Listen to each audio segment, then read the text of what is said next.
With Jen, she's paddleboarding today. Okay, it's Diva Dave. What's her name? Dare Diva, I can't remember. Oh, the Dare Diva. But she's paddleboarding with a couple of new flyers. Yeah, Philadelphia Flyers. We'll get to know them.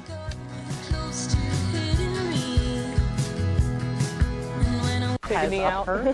Up her sleeve. Life coat. You don't have any sleeves on. That's why I got all hung PFT. up. I don't have any sleeves. Here's what I'm doing. I'm kicking it up a notch today. Why would I do something with 12-year-olds when I can do stuff with people who act like 12-year-olds? These are going to be your two favorite flyers this season. I'm going to introduce them to you properly. And then I'm going to show them how we do in Philly. You don't play well? We drown you in the river. I'm just kidding. We're going to be back. We're going to do some paddleboarding. It's a great family event with some of your favorite new flyers, sort of new for you, when we come after the break. All right, so here's the thing.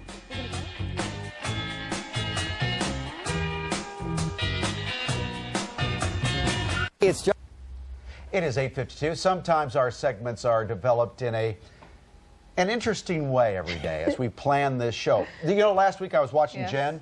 She was listening to this guy do a satellite interview for the Fox Business Network. A great guy from our area. And he was telling everybody on Fox that, listen, I'm a local guy in the Delaware Valley, and I'm getting rich selling kayaks. So Jen overheard him sitting at her desk. She pulls him aside, and she found out that he's not only a great businessman, he's actually helping injured soldiers and breast cancer survivors have fun in the water. See, that's a good reporter. You're always finding a story. So we love this guy. And she's over on the Schuylkill River right now, and she's running into some Philadelphia Flyers as well, Jen. Okay, that's not the Tom that we're talking about. This is Tom Sestito. His nickname is Tito. He's a fighter, which means in the next segment, he's going down. This gentleman is the Tom that started Emotion Kayaks. Good morning. Good morning, Jen. Now, you can't get anywhere near me. We've been trash talking all morning.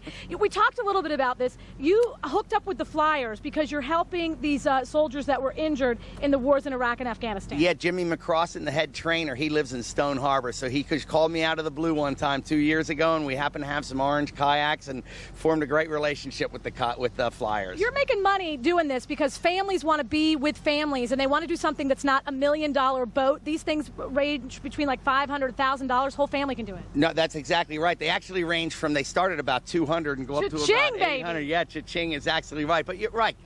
My goal is to get the kids out of the house. That's the key to the whole thing, is getting the kids out, having families do more affordable, fun, recreational activities. Okay. All right. So, Tom, how are you, buddy? Now, listen, are you worried about being taken out by a girl who's 5 feet tall? I am, but I don't think you're going to catch me, so we'll do it. Harry's going to be my bodyguard tonight, too. So listen, here's the thing. If I can catch you, you are going down. All right, we'll see about it. It's not going to be pretty. All right. You've been training with the guys this summer, right? Yes, I have. And you complained yesterday on Twitter that you were all sore and tired. Yes, I was. Jimmy's got us going through some hard workouts this summer. Yeah. We are missing a fighter. Dan left us, not of his own accord. So we're looking for a guy who can get in there and get tough, get physical. You're our guy? Yeah, I hope so. I hope I can fulfill the Broad Street Bully look they got here. Okay, cool. Now, Harry, we love you for a completely different reason. You're like a super smart guy. You went to Brown University. How awesome is that? Yeah, it was fun. Is he as tough as he is on the YouTube videos, or is he not that tough in person? Oh, he's pretty tough. He's pretty tough. I wouldn't mess with him. All right, so now we're going to get our 1-minute lesson before we go out here and go crazy. She's going to be our coach. What is the #1 thing that you think we need to learn? Just getting used to standing on the board, keeping your center of balance in one spot, not leaning in either direction. That's what will end up throwing you off. So you just want to make sure you want to be loose, just like most other sports, be relaxed and just enjoy it. Do you think that these professional athletes / hockey players have an unfair advantage because they're used to balancing on ice skates? No, actually. Women do very well at paddleboarding because of they're more finesse, not as much power, but they use just like a skill, where most guys usually power. Yeah, so power. Women, that'll even you out a little bit. Give me the calorie content, because that's what the chicks are going to want to hear. They say if you do paddleboarding for about an hour, you can burn anywhere from 500 to 1,000 calories if you're going a moderate pace. Holla! That's kind of like how you guys are when you sweat through all your hockey gear and get all stinky. Yeah, pretty much. 1,000 calories. All right, so what we're going to do, guys, is we're going to practice, right? We're not going to lie. We're not going to say it's our first time when they see us at 9:45. Can we agree not to dunk each other before 9:45? Truce. Okay. Can you agree? With you, not Harry.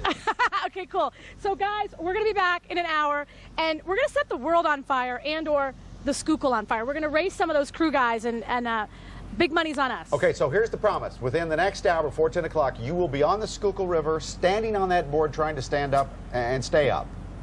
Yeah, while 2 professional hockey players try to push me down. Okay, they're all 3 going in. No question about it. no. Thank you, Daredevil Diva. It is Kisses. 4 minutes before 9 o'clock. Okay.